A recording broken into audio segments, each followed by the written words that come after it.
遥かな太古、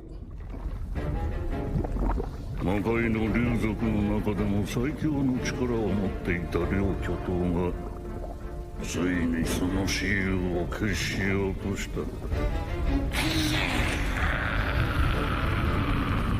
明竜ベルザー、大竜ボリクス、ほぼ互角の実力を持った両者の激突は壮絶なものだった。互いの闘気と炎のブレス、魔法力がぶつかり合って超高熱の大地は地獄と化した。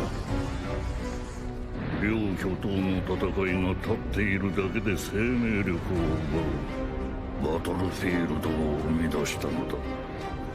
そこへ近づいたものは全て燃え尽きた。力のみが勝負を決めるこの究極の決闘を制したのはベルザーの方だった。